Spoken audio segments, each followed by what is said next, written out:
Michael Jackson 150 साल जीना चाहता था। किसी के साथ हाथ मिलाने से पहले दस्ताने पहनता था, लोगों के बीच में जाने से पहले मुंह पर मास्क लगाता था।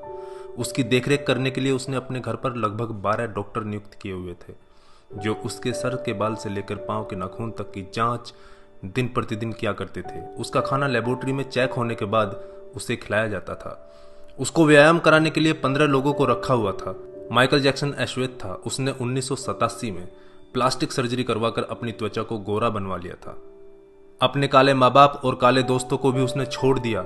गोरा होने के बाद उसने गोरे माँ बाप को किराए पर लिया और अपने दोस्त भी गोरे बनाए।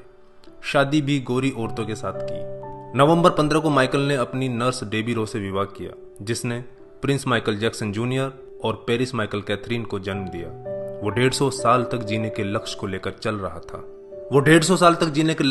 चल रहा था। हमेशा ऑक्सीजन वाले बेड पर सोता था। उसने अपने लिए अंगदान करने वाले डोनर भी तैयार कर रखे थे, जिन्हें वह खर्चा देता था ताकि समय आने पर उसे किडनी, फेफड़े, आंखें, किसी भी शरीर के अंग की जरूरत पड़े तो वह उनको आकर दे दें। उसको लगता था कि पैसे और अपने रसूख की बदौलत मौत को भी चकमा दे सकता है, लेकिन वह गलत साबित हुआ।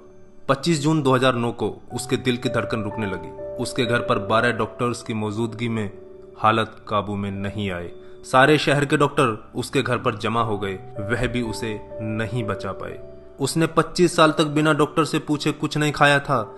अंत समय में उसकी हालत बहुत खराब हो गई थी। 50 साल तक आते आते वह पतन के करीब पहुंच गया था और जून 25, 2009 को वह इस दुनिया से चला गया। जिसने अपने लिए 150 साल जीने के इंतजाम कर रखे थे, उसका इंतजाम धरा का धरा रह गया दोस्तों। जब उसकी बॉडी को पोस्टमार्टम हुआ तो डॉक्टर ने बताया कि उसका शरीर हड्डियों का ढांचा बन चुका था। उसका सिर गंजा था, उसकी पसलियां, कंधे, हड्डियां टूट चुके थे।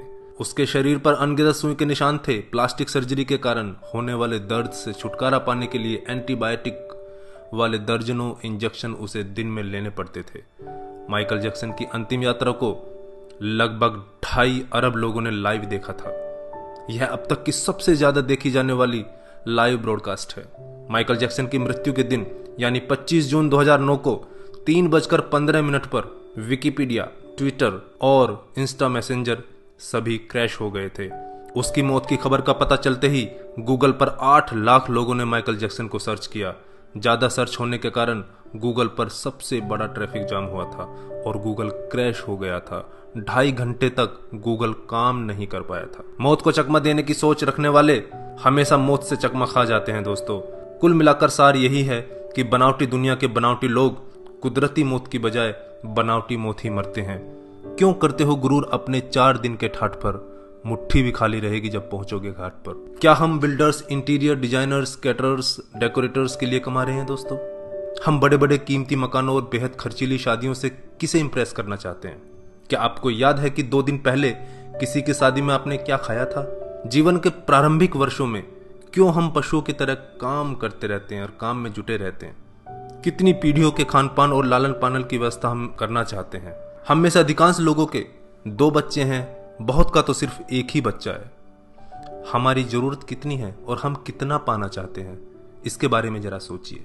क्या हमारी अगली पीढ़ी कमाने में सक्षम नहीं है जो हम उनके लिए ज्यादा से ज्यादा सेविंग कर देना चाहते हैं? क्या हम सप्ताह में 1.5 दिन अपने मित्रों, अपने परिवार और अपने लिए स्पेयर नहीं कर सकते?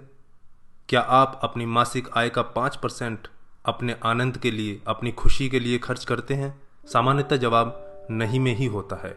हम कमाने के साथ साथ आनंद भी क्यों नहीं प्राप्त कर सकते दोस्तों? इससे पहले कि आप स्लिप डिस्क का शिकार हो जाएं, इससे पहले कि कोलेस्ट्रॉल आपके हार्ट को ब्लॉक कर दे, आनंद प्राप्ति के लिए समय निकालिए मेरे दोस्तों। हम किसी प्रॉपर्टी के मालिक नहीं होते, सिर्फ कुछ कागजातों, कुछ दस्तावेजों पर अस्थायी रूप से हमारा नाम लिखा होता है। अगर भगवान ऊपर है तो वो हमें देखकर हंसता होगा। वो सोचता होगा कि हम कैसी कैसी बातें करते हैं जब हम कहते हैं कि मैं इस जमीन के टुकड़े का मालिक हूं। किसी के भी बारे में उसके शानदार कपड़े और बढ़िया कार देखकर राय कायम मत कीजिए। हमारे महान गणित और विज्ञान के शिक्षक स्कूटर पर ही आया जाया करते थे। धनवान होना गलत बात नहीं है, लेकिन सिर्फ धनवान होना गलत है। आइए जिंदगी को पकड़ें इससे पहले कि जिंदगी हमको पकड़ ले। एक दिन हम सब जुदा हो जाएंगे, तब अपनी बातें, अपने सपने हम बहुत मिस करेंगे। दिन, महीने, साल गुजर जाएंगे, शायद कभी कोई संपर्क नहीं रहेगा। एक रोज हमारी बहुत पुरानी तस्वीर देखकर हमारे बच्चे हमसे पूछेंगे कि तस्वीर में ये दूसरे लोग कौन हैं। तब हम मुस्कुराकर अपने अदरस आंसुओं के साथ बड़े फक्र से कहेंगे, ये वो लोग हैं जिनके साथ मैंने अपने जीवन के बेहतरीन दिन गुजारे थे। मेरे दोस्तों, जीना सीखिए। धन्यवाद। जय हिंद।